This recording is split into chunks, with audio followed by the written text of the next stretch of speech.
Field में जाया जाए, जिले के अलग अलग इलाकों में लोगों से वार्तालाप किया जाए, ग्राउंड में जो परिस्थिति है उनको समझा जाए और स्थिति को बेहतर करने के लिए हम जो भी कर सकते हैं वो किया जाए। जैसे मैं आज यहाँ पर आया हूँ तो कुछ लोगों ने कुछ जगह गश्त करने के लिए बताया है, वहाँ पर हम करेंगे, ड्यूटी भी लगाएंगे और स्थिति काफी अच्छी है, पहले से बेहतर हुई है और बेहतर करने का प्रयास करेंगे। असामाजिक तत्वों के लिए कोई चेतावनी सर? नहीं, बिल्कुल चेतावनी है जी, न सिर्फ उनको पकड़ा जाएगा बल्कि हमने जो एक मुहिम चालू करी है कि जो नशा तस्कर हैं, अभी तक लगभग 12 नशा तस्करों की लगभग 5 करोड़ रुपए की संपत्ति हम जब्त कर चुके हैं। तो पहले जो क्या होता था कि भाई आरोपी पकड़े जाते थे, थोड़े टाइम बाद उनको बेल मिल जाती थी,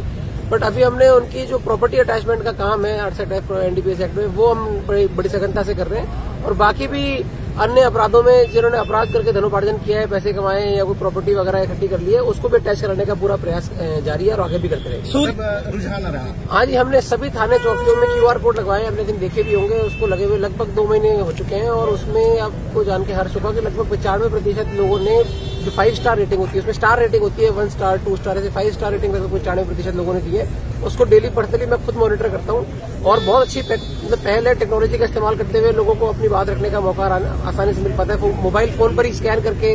अपनी राय दे सकते हैं, तो बहुत बढ़िया चीज है। और आगे भी हम अलग अलग तरह से, जैसे हमने सिटी फतेहाबाद थाने में ISO सर्टिफिकेशन करवाया है, वो भी बहुत अच्छी चीज थी। प्रयास रहेगा आगे जाके जाखल के थाने को भी हम ISO सर्टिफाइड करा पाए।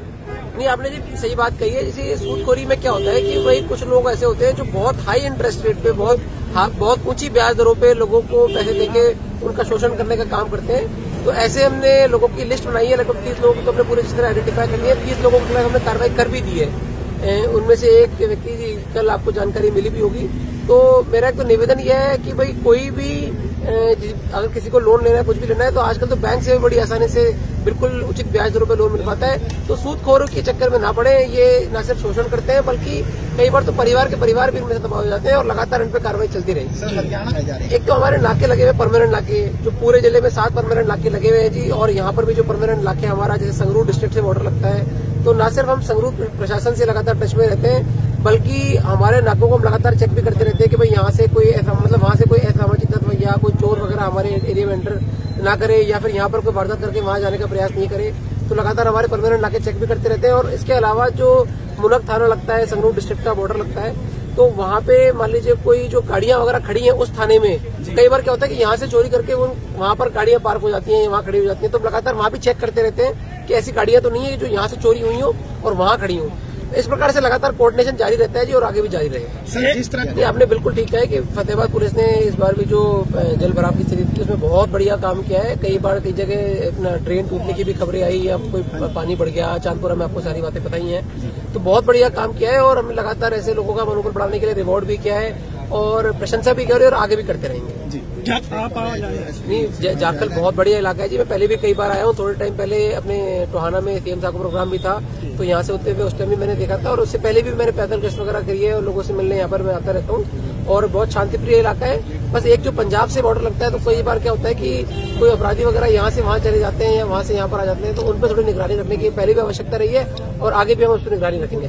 नगर पालिका जी, बस एक बात जो बताइए अभी तक लोगों ने कि जो बस स्टैंड के पर बाहर खड़े हैं, तो यहाँ पर हम एक तो गश्त वगैरह पहले भी अच्छी है और उसको बढ़ा देंगे जैसे लोगों की डिमांड रही है, और 2 लोगों की ड्यूटी आज से ही लगा देंगे यहाँ पर लोगों ने इसकी डिमांड करी है। मैंने बताया भी है लोगों को कि हमारे जो चलान का जो बेसिकली एनफोर्समेंट होता है, ट्रैफिक एनफोर्समेंट, वो ट्रिपल राइडिंग, बुलेट पटाखा, black film, without number plate, rash driving, मतलब अपराध और अपराधियों को रोकथाम के लिए हमारा एनफोर्समेंट होता है। आम व्यक्ति को कभी भी किसी प्रकार की कोई परेशानी पहले भी कभी नहीं होने दी गई और अगर हुई भी है तो हमारा आगे से हमेशा से पूरा ये प्रयास रहेगा कि सिर्फ अपराध और अपराधियों को पर अंकुश लगाने के लिए। छोटे बच्चे भी जो बाइक, मेरा निवेदन इसमें बहुत सही बात कही। कई बार क्या होता है कि यंग लड़के रैश ड्राइविंग करते हैं या मान लीजिए कुछ ऐसे सामाजिक तत्व होते हैं जो गर्ल्स स्कूल के बाहर या स्कूल के बाहर जब बच्चियां स्कूल जाती हैं सुबह या शाम के टाइम पे, तो ऐसे लोगों पे देखिए पूरी सख्ती रहेगी। मतलब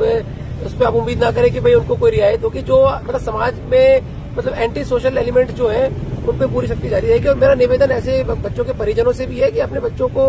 आप अगर लाइसेंस नहीं बना हुआ है तो आप कोई भी किसी भी प्रकार का मोटर वाहन, चाहे वो बाइक हो चाहे 4 व्हीलर हो, ना दें, क्योंकि इस संबंध में मोटर व्हीकल एक्ट में कड़े प्रावधान है।